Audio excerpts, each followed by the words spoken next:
कारवांसराय में क़याम करने वाले तमाम मुसाफिरों की खिदमत में मेरा सलाम पहुँचे। ख़वातीन हज़रात, आज एक नया मुसाफिर कारवांसराय में आया और उस मुसाफिर का नाम है लाहौर। और वो अकेला नहीं आया, अपने पूरे लाओ लश्कर के साथ आया है। वो जो उधर मकानियत है, जो कोठरियाँ हैं जिनमें चिराग जल रहे हैं, उनमें अदब है लाहौर का। उसके साथ चलें तो अदाकारी है, उसके साथ चलें तो गुलकारी है, उसके साथ चलें तो उसकी क्रिएटिविटी है। उसके आगे जनाने लाहौर हैं जिनकी तारीफ़ होती है कि मैनू 10 खां शहर लाहौर अंदर वगैरह। और दरमियान में एक फव्वारा है और वो उबल रहा है, और वो एक अरसे से उबल रहा है, और वो है क्रिएटिविटी का, तख्लीक का। सारा जौहर जो है वो तख्लीक का लाहौर से उबल रहा है। तो आज लाहौर की कुछ बातें होंगी। और जैसा कि यूजुअल एक इस्तिलाह है कि लाहौर लाहौर है, तो मुझे शेख साहब लिखते हैं कि ये लाहौर लाहौर है, कहाँ से आया।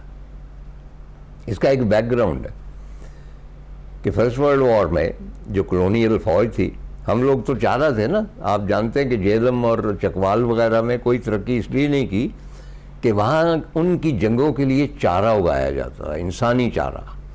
और जब वो तैयार होता था तो उनको अफ्रीका में और यूरोप में और अपनी जंगों में धकेल दिया जाता था। तो इसी तरह ही लाहौर की एक पलटन थी बेल्जियम में, फर्स्ट वर्ल्ड वॉर, और आगे मौत खड़ी थी, क्योंकि हमेशा साहब जो हैं अंग्रेज़ साहब बहादुर, वो अपने महकूमों को पहले जहाँ ख़तरनाक सिलसिला होता भेजते थे, उसके बाद ख़ुद जाते थे। चुनांचे हुक्म हुआ कि हमला किया जाए। ख़तरनाक था, मौत ऑलमोस्ट यकीनी थी, और वो पंजाबी रेजिमेंट थी, उसमें सिख भी थे, हिंदू भी थे, मुसलमान भी थे। अब अगर कोई मुसलमान होता है तो वो अपना नारा लगाता है, नारा हैदरी वगैरह, हिंदू कोई और लगाता है, वो सत श्री अकाल लगाता है। लेकिन ये उनकी जंग तो नहीं है, तो कौन सा नारा लगाया जाए। तो उन्होंने ये नारा लगाया कि लाहौर लाहौर है और मौत मौत। ये ऐसा शहर है कि जब मौत भी यकीनी हो तो आपको ये शहर याद आता है।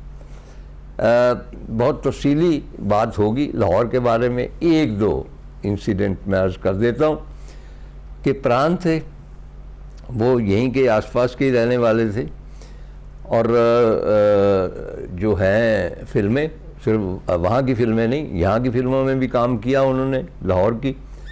और ये तय है कि उससे बड़ा विलन, हालांकि वो इंतहाई नफीस आदमी थे, दर्द दिल रखने वाले थे, लेकिन उस जैसा विलन कोई पैदा नहीं हुआ। उनके बाद जो भी विलन आए वो या तो शाउट करते थे या फिर गले फाड़ फाड़ के बातें करते थे, लेकिन लुक में और डायलॉग की अदायगी में जो परान कहे जाते थे वो कोई और नहीं कहता। तो मुझे याद है कि वो एक टीवी प्रोग्राम में आए, तो वो जो कॉम्पेयर थी खातून, वो उनसे सवाल कर रही थी बॉम्बे के बारे में, फिल्मी इंडस्ट्री के बारे में, दूसरे एक्टरों के। तो हर दूसरी सतर के बाद वो लाहौर का हवाला देते। तो उसने तंग आके कहा कि फलान साहब, आपने सारी ज़िंदगी तो वहाँ बम्बई में गुजारी है, जो आपका रूट है, और बार बार आप लाहौर का ही तज़किरा कर रहे हैं। उसने कहा, सुनो बेबी, बम्बई जो है ना, मफादात का एक मजमूआ है, एक शहर है। शहर जो है वो सिर्फ लाहौर है। वहाँ पे उन्होंने एक मिसाल दी थी जो मैं अक्सर कोट करता हूँ। ने कहा कि लाहौर का ये हाल था, and it was the cultural capital of सब कॉन्टिनेंट।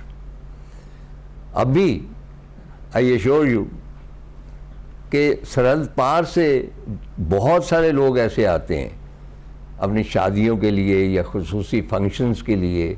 इंटरनेशनली भी आप देखें, इनकी एक्ट्रेसेस वगैरह वो नाम लेती हैं पाकिस्तानी डिज़ाइनर्स का, लाहौर के डिज़ाइनर्स का।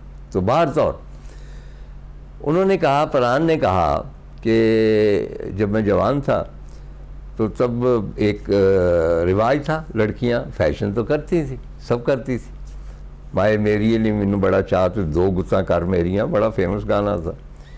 तो वो दो गुत्ते जिनको कहते हैं वो करती थी, और उनके ऊपर रिबन बांधती थी। तो प्राण का कहना था कि अगर किसी रोज़ लाहौर की किसी लड़की ने सुर्ख रिबन बांध दें और उसमें बेध्यानी में एक तरफ सुर्ख बांध लिया, दूसरी तरफ उसने सब्ज़ बांध लिया।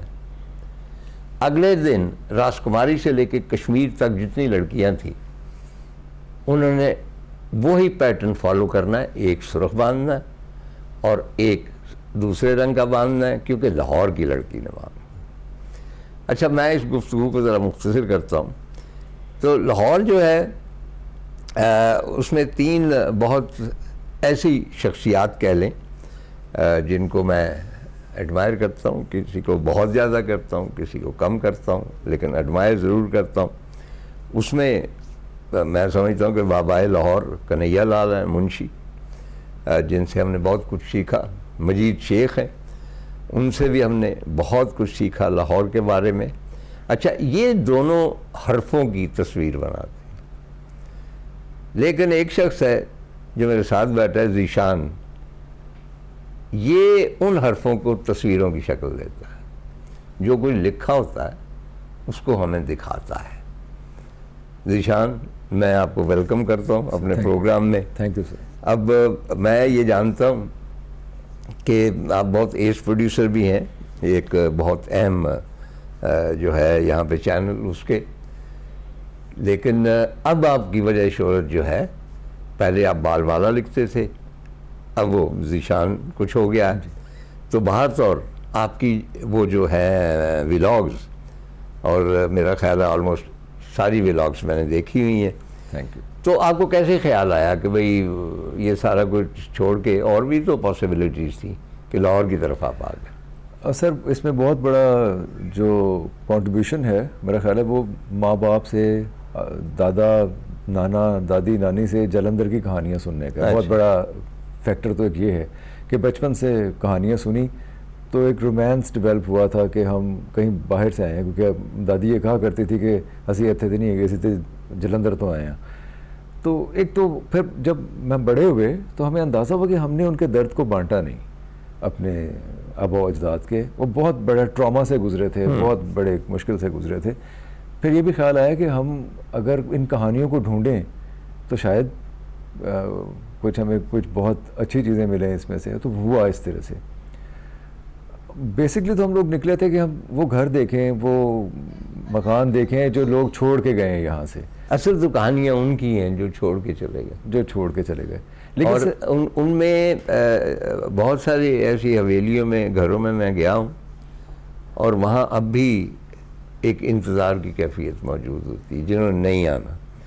तो आपने एक खोज की कि लाहौर से जिनका ताल्लुक़ था, बड़े जो गुलूकार थे या बड़े अब सुपरस्टार जो इंडियन सिनेमा के हैं, उनके जो लाहौर में घर थे, तो उनका कुछ तज़किरा कर दें। सर, मुझे बड़ी हैरत हुई जब हम ये खोज करने के लिए निकले भी। जैसे प्रेम चोपड़ा साहब गवाल मंडी में कृष्णा गली नंबर 5 में वो रहते थे। हम लोग निकले उस घर को ढूंढने के लिए, क्योंकि उनकी बेटी राधिका ने किताब लिखी थी, उस किताब में लाहौर का कोई जिक्र नहीं किया। तो मैंने उन्हें फ़ोन किया और कहा कि आपने लाहौर का जिक्र नहीं किया। उन्होंने कहा जी वो तो मेरे बाबा को ही पता होगा, आप उनसे बात कर लीजिए। तो हमने सोचा हम एक सरप्राइज़ देते हैं घर ढूंढ के चोपड़ा साहब को। हम लोग गवाल मंडी गए, फिरते रहे। गवाल मंडी में आपको बताओगे सर, प्रेम गलियाँ भी हैं। प्रेम गली नंबर 1, 2, 3, 4 प्रेम गलियाँ भी हैं इस्लामिया कॉलेज रेलवे रोड के ऑपोजिट। सारे दिन फिरते रहे, हमें नहीं मिला। तो हमने चोपड़ा साहब को फ़ोन ही कर दिया। अच्छा। फ़ोन करके हमने पूछा कि जी हम तो गवाल मंडी में सुबह से फिर रहे हैं, हमें आपका घर मिल नहीं रहा और यहाँ किसी को पता भी नहीं है, ज़ाहिर है। तो चोपड़ा साहब ने पहले तो ये कहा कि यार एक तो तुम ना पंजाबी च गल कर, अंग्रेज़ी च गल ना कर कि तू लाहौरों बोल रहे हैं तो अंग्रेज़ी बोल रहे हैं। तो पंजाबी में बात हुई सर।